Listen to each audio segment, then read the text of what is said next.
Okay, well, this is part two, unfortunately, because I pressed the wrong button and I canceled the whole video from recording. So you have part one and now you have part two. That's just the way it goes. So this is part two. I dried the moon. Now you will see what I'll do here. It's brown. I want brown. Black. There's my black.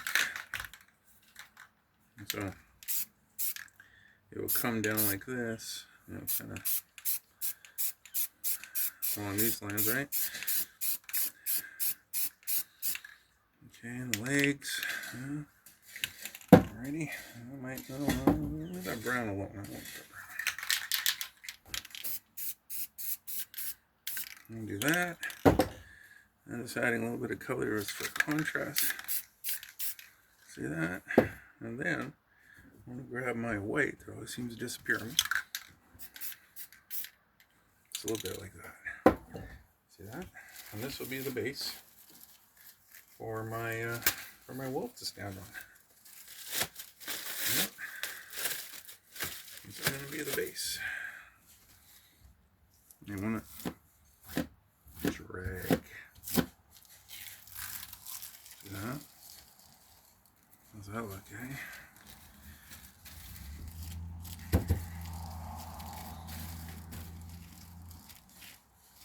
I don't want to do anything up here. I don't really like that. I'm trying to get a little bit down here.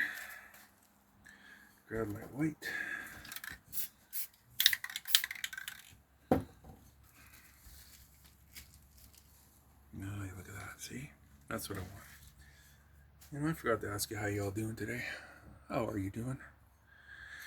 I'm glad you could show up. I'm glad you could be here and want some interesting stuff going on today because I was asked to do a tutorial on how to do a moon with a wolf howling in it. Right? I'm a little concerned about. As a wolf, I can't really see the legs anymore. So it probably will be okay. What I might do is once this is all done, I'm going to draw some grasses and stuff like that just around the wolf's feet. Feet, if that's a word. So that's what I'll do there. But this, I think, well, I just might do something special here.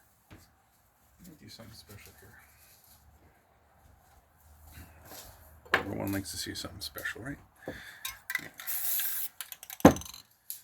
Sometimes you see a little bit of something floating up in the sky. See that? Something that's kind of floating off into the sky. You might get a remnants of maybe a galaxy kicking around up there, having a good old time. And galaxies have a good time. I assume they do. Yeah.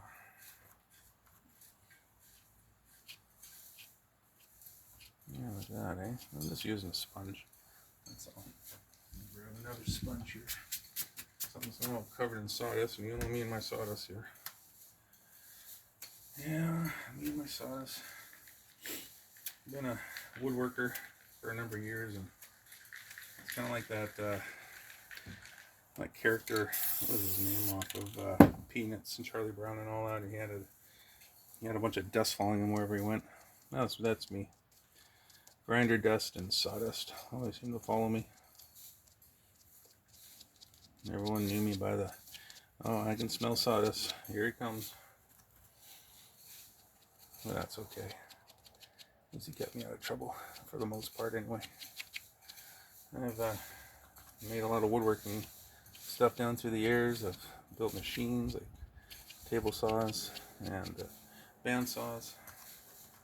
I've built strip sanders, belt sanders, router tables. What else have I done? Tried to build a lathe one time, that didn't work too well. Then I got into knife making, and I made some knives, quite a few knives actually. That was fun.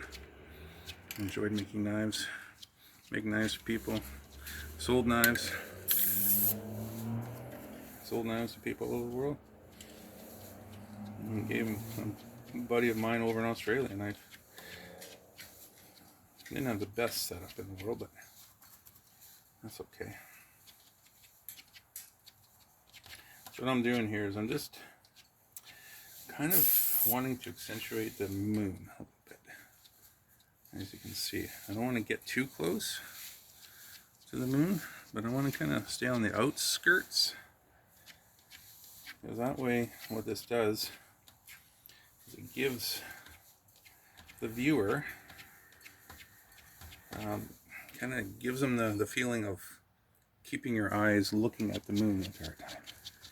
And then, in consequence, you're looking at the wolf howling.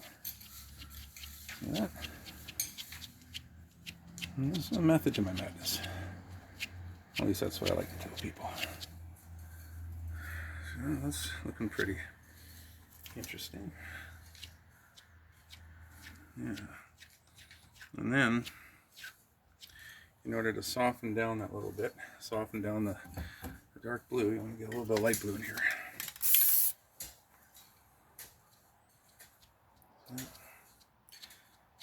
That way you kind of soften the below of the dark. That way it's the transition from dark to light isn't as severe, I guess would be the word. Right. I think this is looking pretty good. I'm doing this for a friend of mine over in Australia. Her name is Charlie. Hello, Charlie. I'm doing this for you, my friend. I want to make sure that I give everyone a chance to learn what I have learned and grow with me, and go pick up some paint from the store and try it yourself. You just never know. You might be the most incredible painter alive. You never know what kind of skills you have down deep inside. They're just aching to come out. We all have skills. We all have abilities. Right? You just never know. You just never know what might come out. Look at that, eh? Isn't that just beautiful? I was going to say gorgeous, but I don't think that's a word. Beautiful and gorgeous put together is gorgeous. Okay. There you go. This is gorgeous. I'll come up with a new word. That's beautiful. There you go. So I hope you've learned something today. I hope you learned that doing a full moon with a wolf isn't as hard as it might sound like. Right? It's actually fairly easy. And when you're doing the sponge, what I've found is if you just go boonk, like that, it doesn't look as good, but sometimes if you twist it and you go back and forth, move around like that. You don't want straight lines. Like I said before, there's no straight lines in nature, really. You gotta make sure you do calm down the lines, right? Make them soft and pleasing to the eye. Everyone likes, in nature and life, pleasing to the eye means something a little bit softer. Something that makes you feel good. Yeah. And make sure you keep your lines soft. Keep them smooth, and yeah, it's looking pretty slick, I must say. Now, one thing I do want to do though is I want to do some clouds. I really enjoy doing clouds, but before I do clouds, I have to make sure this is dry. Okay, so this is my little cloud template. You can flip it around either way you want it to go. Right, I've used it quite a bit, as you can tell. It's getting kind of dirty. I might just make myself a new one. But for now, I think it'll be okay. So what we want to do is anything that's closer to the moon, because it's so bright, you're going to have a darker color, right? So just a little bit. You don't need much, see? Just a little bit.